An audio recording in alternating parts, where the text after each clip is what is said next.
IKP కేంద్రాలు 8,000 IKP కేంద్రాలు ఇవాళ ఆడబిడ్డల చేతుల్లో పెట్టినాం. గ్రామాలలో ఉన్న పాఠశాలల్ని అమ్మ ఆదర్శ పాఠశాల మీద ఆడబిడ్డల చేతిలో పెట్టి పిల్లల భవిష్యత్తు ఆడబిడ్డల చేతిలో భద్రమని ఇవాళ అమ్మ ఆదర్శ పాఠశాలలు తీసుకొచ్చినాం. ఇవాళ పాఠశాలల్లో పిల్లల బట్టలు ఒకనాడు కార్పొరేట్ కంపెనీలు కుట్టేవి. ఇవాళ వాటిని రద్దు చేసి ఆడబిడ్డలకే బట్టలు కుట్టే వ్యాపారాన్ని ఇవాళ ఆడబిడ్డలకే అందించినాం. ఇప్పుడు పాఠశాలల్లో తిను వస్తువులను కూరగాయలను పాలు పండ్లు అన్ని సరఫరా ఒకప్పుడు వ్యాపారాలు కార్పొరేట్ సంస్థలు చేస్తుంటే వాటన్నిటిని రద్దు చేసి స్వయం సహాయక సంఘాలకు అందించి ఇవాళ ఆడబిడ్డల చేతుల్లో పిల్లల భవిష్యత్తు భద్రంగా ఉంటుంది అని ఇవాళ ఆడబిడ్డలకు అప్పచెప్పినాం. అందుకే మిత్రులారా, రైతులు కావచ్చు, మహిళలు కావచ్చు, నిరుద్యోగ యువకులు కావచ్చు, ఈ ప్రజా పాలనలో భద్రంగా ఉండాలి అని మేము ఈరోజు ప్రయత్నం చేస్తున్నాం. అందుకే ఈ వేదిక మీద నుంచి 4 కోట్ల తెలంగాణ ప్రజలకు విజ్ఞప్తి చేస్తున్నా. ఆలోచన చేయండి, అంచనా వేయండి, బేరీజు కట్టండి. 10 ఏళ్ల వాళ్ళ పాలన ఎట్లుందో, 18 నెలల్లో మా మిత్రుల పరిపాలన ఎట్లుందో మీరు చర్చ పెట్టండి. చెట్టు కింద పెట్టండి, పెళ్లి కాడ పెట్టండి, చావు దగ్గరకు పోయినప్పుడు మాట్లాడండి, కళ్ళు కాంపౌండ్ కాడ మాట్లాడండి, దావత్ కాడ మాట్లాడండి, ఏడికెళ్ళినా చర్చ పెట్టండి. 10 ఏళ్లలో ఆయన చేసిందేందో, 18 నెలల్లో మనం చేసిందేందో చర్చ పెట్టండి. చంద్రశేఖరరావు గారు ఇవాళను కుట్రలు కుతంత్రాలతోని ఆనాడు కృష్ణా నది మీద కాంగ్రెస్ పార్టీ ఉమ్మడి రాష్ట్రంలో ప్రారంభించిన ప్రాజెక్టులు 10 ఏళ్లలో ఏ ఒక్కటి పూర్తి చేయలే. పాలమూరు రంగారెడ్డి ఎత్తిపోతల ఎడారిగా మారింది, కల్వకుర్తి ఆగిపోయింది, భీమా నెట్టంపాడు కోయిల్ సాగర్ ఎస్ఎల్బిసి సీతారామ, అదే విధంగా దేవాదుల సమ్మక్క సారలమ్మ ప్రాణహిత చేవెళ్ళ ఏ ప్రాజెక్టులు చూసినా ఎక్కడి అక్కడనే పడ్డాయి. ప్రాణహిత చేవెళ్ళ పేరు మార్చి, ఊరు మార్చి, పేరు మార్చి, అంచనాలు పెంచి 1,00,000 కోట్లు కొల్లగొట్టిన కాళేశ్వరం నువ్వు కట్టిన 3 ఏళ్లకే కూలేశ్వరం అయింది. 1,00,000 కోట్లు గంగలో కొట్టుకపోయినాయి. ఇవాళ గోదావరిలో కొట్టుకపోవడానికి కారణం నువ్వు కాదా? నీ అవినీతి కాదా?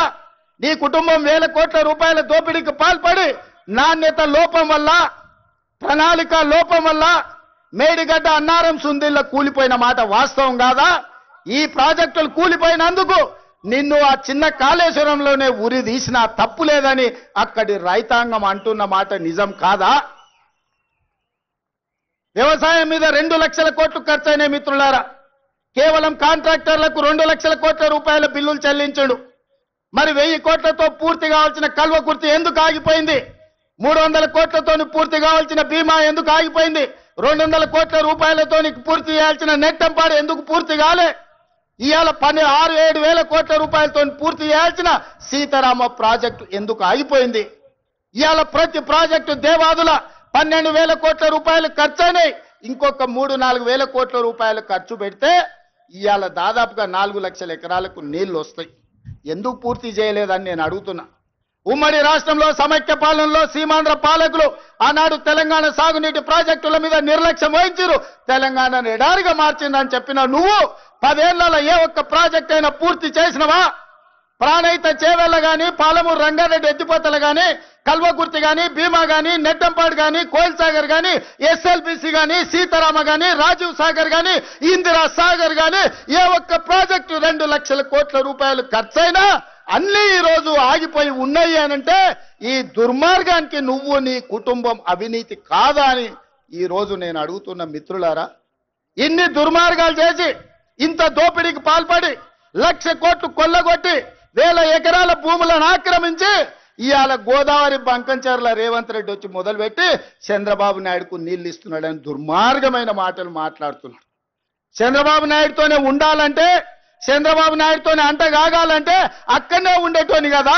ఈ రాజీవ్ గాంధీ ఆశీర్వాదం తీసుకొని ఇక్కడెందుకు ఉండేటోని చంద్రశేఖర్ రావు?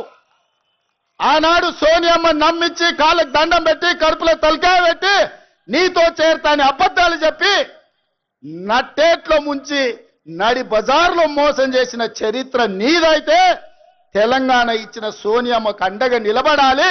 ఆమె బిడ్డగా ఈ తెలంగాణలో ప్రజా ప్రభుత్వాన్ని తేవాలి అని చంద్రబాబు నాయుడును కాదనుకొని ఇవాళ కాంగ్రెస్ పార్టీలో చేరి ప్రజా ప్రభుత్వం రావడానికి మీ అందరితో కలిసి కదం కదం కలిపిన మిత్రులారా, ఇవాళ నేను అడుగుతున్న సూటిగా చంద్రశేఖరరావును, నిజంగా నీకు ధైర్యం ఉంటే, నీలో నీతి నిజాయితీ ఉంటే, చిత్తశుద్ధి ఉంటే, గోదావరి బంకంచెర్ల గోదావరి నది జలాల మీద శాసనసభలో చర్చ పెడదాం, స్పీకర్ కు లేఖ రాయి, నువ్వు చెప్పిన తారీఖు నాడు అసెంబ్లీ పెట్టించే బాధ్యత మా శ్రీధర్ బాబు గారు తీసుకుంటారు. నువ్వు నేను చర్చ చేద్దాం. గోదావరి జలాలలో తెలంగాణకు అన్యాయం చేసింది ఎవరు? ప్రాణహిత చేవళ్లను తరలించే 1,00,000 కోట్లు దోసుకున్నది ఎవడు? ఇవాళ గోదావరి బంకంచెర్లలో 3,000 టీఎంసీ సముద్రంలో పోతున్నాయి. రాయలసీమకు తరలించమని చెప్పింది నువ్వు కాదా? 2016లో మొత్తం వివరాలతో నేను వస్తా, నువ్వు సిద్ధంగా ఉన్నవా? నువ్వు చెప్పినాకనే కదా ఉమాభారతి గారి ఆదేశాల మేరకు చంద్రబాబు నాయుడు గారు 2016లో ఆనాడు జీవో ఇచ్చిండు, గోదావరి నుంచి బంకంచెర్లకు నీళ్లు తరలించడానికి. హంద్రీ నీవాకు 400 టీఎంసీలు తరలించడానికి 2016లోనే జీవో ఇచ్చిన మాట వాస్తవం కాదా? 2018లో వ్యాప్కోస్ను నియమించింది నిజం కాదా? వ్యాప్కో సంస్థ 400 టీఎంసీలు గోదావరి జలాలను హంద్రీ నీవాకు బంకచెర్ల ద్వారా తరలించడానికి ప్రాజెక్టు రిపోర్ట్ ఇచ్చిన మాట వాస్తవం కాదా? ఇవన్నీ నీ నాయకత్వంలో నువ్వు ఇచ్చిన బోడి ఉచిత సలహాలతోటి ఈరోజు గోదావరిలో 3,000 టీఎంసీలు నీళ్లు సముద్రంలో పోతున్నాయని నీ దిక్కుమాలిన సూచనలతోనే ఈ రోజు ఈ దరిద్రం దాపరించిన మాట నిజం కాదా? ఇవాళ నువ్వు చర్చకు సిద్ధంగా ఉన్నావా? గోదావరి జలాలను రాయలసీమకు తరలించకపోయినని రోజమ్మ పెట్టిన రాగి సంకటి రొయ్యల పులుసు తిని రాయలసీమను రతనాల సీమ చేస్తా అని చెప్పిన చవటవు నువ్వు కాదా అని నేను అడుగుతున్నా. ప్రపంచంలో ఏ మూల ఏ క్షణం ఏం జరుగుతుందో వేగంగా తెలుసుకోవడానికి తొలి వెలుగు వాట్సాప్ ఛానల్ని ఫాలో చేయండి.